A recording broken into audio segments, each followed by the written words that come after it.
নমস্কার দর্শক বন্ধুরা, ইমেজ বেঙ্গল হেলথ কেয়ার অনুষ্ঠানে আপনাদের সকলকে স্বাগত। কালের নিয়মে বয়স বাড়বে, বয়সকে আটকাবার সাধ্য কারণ নেই, কিন্তু বয়স তো বাড়বেই, কিন্তু আপনার চেহারায় বয়সের ছাপ পড়বে না। এটা কিভাবে সম্ভব? হ্যাঁ, আমরা প্রত্যেকেই চাই এজটা শুধু নাম্বারেই আটকে থাকুক। এমন অনেক মানুষ রয়েছেন যাদের বাইরে থেকে দেখলে আপনি বুঝতেই পারবেন না যে তাদের এতটা বয়স হয়ে গেছে। তারা কি করে এরকম আছেন? এই প্রশ্ন যেরকম আমার, সেই প্রশ্ন আপনাদেরও।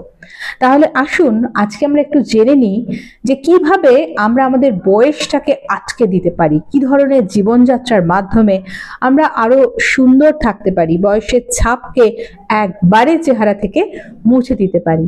আর এই বিষয় নিয়ে কথা বলতে আজকে আমরা আমাদের মধ্যে পেয়েছি কলকাতা শহরের স্বনামধন্য চিকিৎসক ডক্টর নারায়ণ বন্দ্যোপাধ্যায়কে।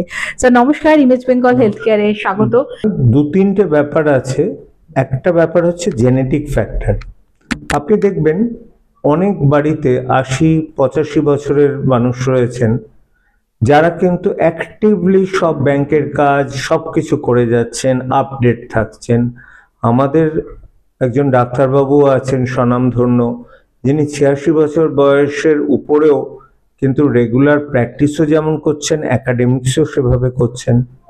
তিনি উঠে বসতে পারছেন, হাঁটছেন, সবই করছেন। আবার আপনি দেখবেন ৫৫তেই কেমন বৃদ্ধা হয়ে যাচ্ছেন, সবাইকে ধরে নিয়ে আসতে হচ্ছে।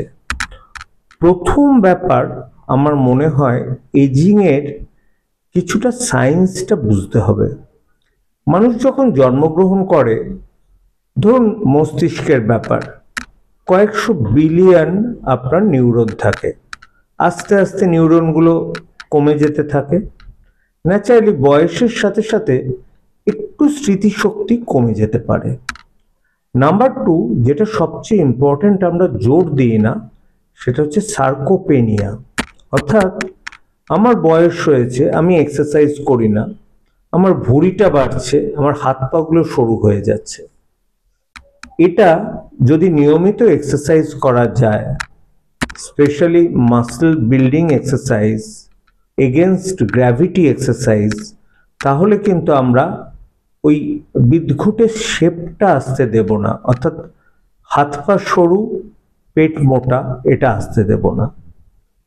নাম্বার 3 হচ্ছে হাড় যাতে শক্ত থাকে সেজন্য proper vitamin D, calcium supplement করা।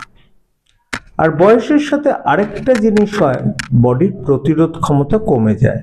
সুতরাং ঠিক সময় মতো ভ্যাকসিনেশন নেওয়া, যাতে হঠাৎ করে কোনো বড় অসুখ না হয়। এরপর আসি, মুখে বয়সের ছাপ কারোর পড়ে, কারোর পড়ে না। এটার কিন্তু পুরোটা কিন্তু ফিজিক্যাল নয়।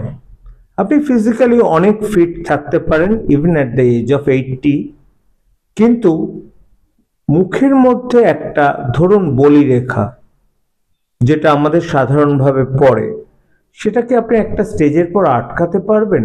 পারবেন না। সেটা কসমেটিক সার্জারির মাধ্যমে বা বোটক্স দিয়ে ঠিক করা হয়। যেটা দেখবেন অনেক অভিনেত্রী বা আমাদের দেশের সবচেয়ে অবস্থাপন্ন যে ব্যক্তি আছেন, তার স্ত্রীর, আপনি চোখের দিকে তাকালে বুঝতে পারবেন তার স্কিন কিন্তু পুরো টাইট আছে, কিন্তু আপনি ওই বয়সে আরেকজনের দেখবেন স্কিনে রিঙ্কেল পড়ছে। এগুলো কিন্তু আপনি আটকাতে পারবেন না। যেটা আপনাকে বয়স বাড়তে দেবে না, সেটা হচ্ছে মানসিক বয়স যেন না বাড়ে। বয়স হয়ে গেলেই আমরা ভাবি যে আমাদের তো কাজকর্ম হয়ে গেছে, তাহলে আমরা একটু রেস্ট নিই। রেস্ট কিছুটা মানুষের দরকার, কিন্তু আপনি যদি ভালোবেসে কাজটা করেন না, আপনি কাজের এনার্জি পাবেন। এটা ইনফ্যাক্ট আমাকেও এই প্রশ্নের উত্তর দিতে হয় যে ডাক্তারবাবু, আপনি তো সকাল 9টায় বসেছেন, সন্ধ্যে 8টা অবধি কি করে আপনি এনার্জি রাখছেন? কিছুই না, আপনি যেটা ভালোবেসে কাজ করেন সেটা করুন।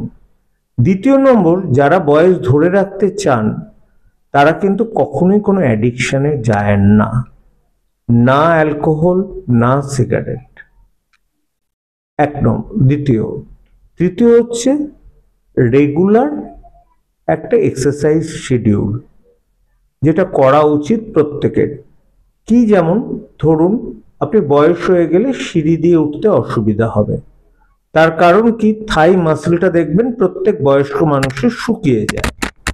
তাহলে আমরা যদি কোয়াড্রিসেপস এক্সারসাইজ করতে থাকি রেগুলার, বা হাতের মাসলের জন্য এক্সারসাইজ করতে থাকি, তাহলে আপনার এই ওঠা নামার গন্ডগোলগুলো কম হবে। বয়সের সাথে রয়েছে অস্টিওআর্থ্রাইটিসও আপনার কম হবে যদি আপনি পশ্চারটা ঠিক রাখেন। ধরুন অনেকে পা ভাঁজ করে বসে, আমাদের দেশের যারা মহিলারা আছেন তারা বসে বসে ঘর মোছেন, বসে কুটনো কোটেন, সে জায়গাটায় যদি বসে কাটার যায় তাতে হাঁটুর উপর চাপটা কম পড়বে। যদিও আমি বলছি যে এই বয়স ধরে রাখার ব্যাপারটা যেমন সাইকোলজিক্যাল অ্যাসপেক্ট আছে, নিজের ডিসিপ্লিন লাইফ আছে, সুষম ডায়েট আছে, কিন্তু একটা বড় ফ্যাক্টর আছে জেনেটিক। যাতে দেখবেন আমরা দেখি যে যদি কারোর বাবা 86-87 বছর অবধি একদম ভালো থাকেন, তাহলে তার ছেলে মেয়েদের কিন্তু সেই জেনেটিক রোগগুলো আসে না। কিন্তু কেউ যদি ডায়াবেটিক, হাইপারটেনশন, তারপর ধরুন এজ মানে ওয়েট রিলেটেড ফ্যাটি লিভার, মানে খারাপ কোনো অসুখ, ক্রনিক অসুখে থাকে, তাহলে তার একটা ছাপ আসবেই। সেক্ষেত্রে আমি বলছি কিছুটা হচ্ছে দায়ী হচ্ছে উপরওয়ালা। কাউকে সুগার দিয়ে পাঠালো, 30 বছর বয়স থেকে সুগার, কাউকে কোনো অসুখই দিল না, এটা কিন্তু আপনার উপর নির্ভর করছে না। সুতরাং আমার মনে হয় বয়স যদি ধরে রাখতে হয়, প্রথম কথা ডিসিপ্লিন লাইফ লিড করতে হবে। দ্বিতীয় কথা adequate sleep, 7 hour sleep. Number 3, স্ট্রেসের মোকাবিলা কি করে করতে হয় সেটা জানতে হবে। নয়তো বয়স আপনার কম থাকলেও চোখের তলায় একটা কালি পড়ে যাবে, যেটা হচ্ছে স্ট্রেসের বহিঃপ্রকাশ। স্ট্রেস তো হবেই, কিন্তু স্ট্রেস ম্যানেজ করা, এটার জন্য অনেক সাইকোলজিস্ট আছেন যে how to cope up with stress. Stress তো মানুষের জীবনে থাকবে, ফার্স্ট লাইফে থাকবে, একটা টার্গেট পূরণ থাকবে, ঠিক আছে, না পারলাম তো কি আছে, কিছু এসে যাবে না। আমার মনে হয় এখনকার দিনের ছেলেরা না এইগুলো নিয়ে বেশ কিছুটা কনসাস। তারা একটা গ্রুপের আছে যারা অ্যালকোহলে ডোবে, আরেকটা গ্রুপ আছে খুব ভালোভাবে তারা কিন্তু এই রেগুলার চেক আপ বা রেগুলার তাদের এক্সারসাইজ এগুলো করতে থাকেন। সুতরাং আমার মনে হয় বয়স ধরে রাখার জন্য কোনো মেডিসিনের দরকার নেই। যেটা দরকার একটা সাপ্লিমেন্টেশন, ক্যালসিয়াম, ভিটামিন, কিছু ভিটামিন B12 সাপ্লিমেন্টেশন, স্পেশালি যারা ভেজিটেরিয়ান তাদের, প্রপার লাইফস্টাইল এগেনস্ট সমস্ত রকম অ্যাডিকশন যদি ভালোভাবে, এবং পারিবারিক সাপোর্টটা আমি অবশ্যই জোর করব। আপনি যদি বাড়িতে গিয়ে সবসময় ঝগড়া আর খিটখিট করেন তাহলে আপনি ভালো থাকতে পারবেন না। অফিসেও যদি আপনার সাথে আপনার বসের সবসময় খিটমিটি থাকে, আপনার যদি সুযোগ থাকে ছেড়ে দিন জায়গাটা। আমার সুযোগ ছিল, একটা জায়গার সাথে আমার পোষাচ্ছিল না, ছেড়ে দিলাম, অনেক ফ্রি আছি। সুতরাং ফ্রি থাকাটা না বেশ কিছুটা নিজের সাইকোলজিক্যাল ব্যাপার, অবশ্যই তার সাথে প্রপার রেস্ট এবং ঘুম। স্যার, আমাদের একটা প্রশ্ন আছে, বর্তমানে এজ আটকাবার জন্য বিশেষ পেশা যারা নিযুক্ত, যেমন মডেলিং বা অভিনয়, তাদের প্রফেশনাল কারণে তারা নানা রকম ওষুধ নিয়ে থাকেন, কিন্তু দেখা যায় যে একটা সময়ের পর সেই ওষুধগুলোর মারাত্মক সাইড এফেক্টে এমন কিছু হচ্ছে যাতে তার প্রাণহানি ঘটে যাচ্ছে।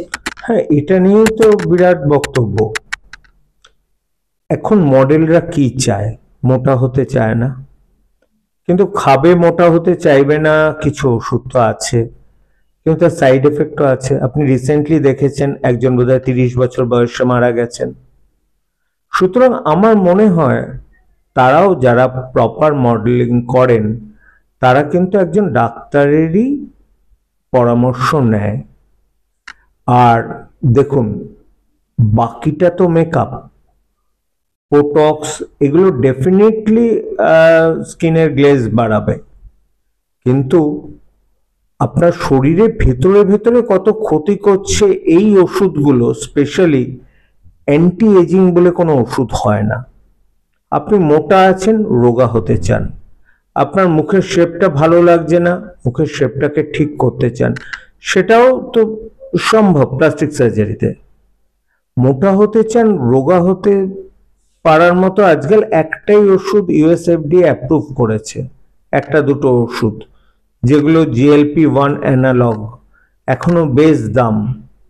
তাতে যারা করছেন না তাদেরই হয়, কিন্তু তারা না, আমি যতদূর জানি অভিনেতা অভিনেত্রীরা একটা শিডিউল টাইমে তাদের কিন্তু এক্সারসাইজ করতে হয়, তারা একটা ডায়েট শিডিউলে থাকে এবং তাদের একটা পার্টিকুলার টাইমে তাদের এক্সারসাইজ করে তবেই।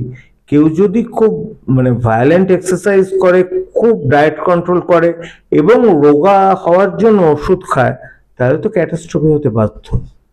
একেবারে অনেক ধন্যবাদ স্যার। আমরা জানলাম যে এই যে বয়স আটকানো নিয়ে আমাদের মনে নানা রকম প্রশ্ন থাকে, তো সেই বয়স আটকানোর যে আসল রহস্য এবং তার পাশাপাশি বয়স যারা কৃত্রিমভাবে আটকাতে চান তার যে ভয়ানক প্রভাব সেটা কতটা মারাত্মক হতে পারে। কিন্তু দিনের শেষে ওই একটাই প্রশ্ন যে মন ভালো রাখা, এই মন ভালো রাখা আজকের দিনে আমাদের প্রত্যেকের কাছে একটা বড় চ্যালেঞ্জ হয়ে দাঁড়িয়েছে। তো আমরা যদি নিজেদের মতো করে স্যার যেভাবে বললেন সেইভাবে ভাবতে পারি, সেইভাবে স্ট্রেস ম্যানেজ করতে পারি, আশা করি আমরা ভালো থাকতে পারবো। দর্শক বন্ধুরা, আপনারা সবাই সুস্থ থাকুন, ভালো থাকুন, নমস্কার।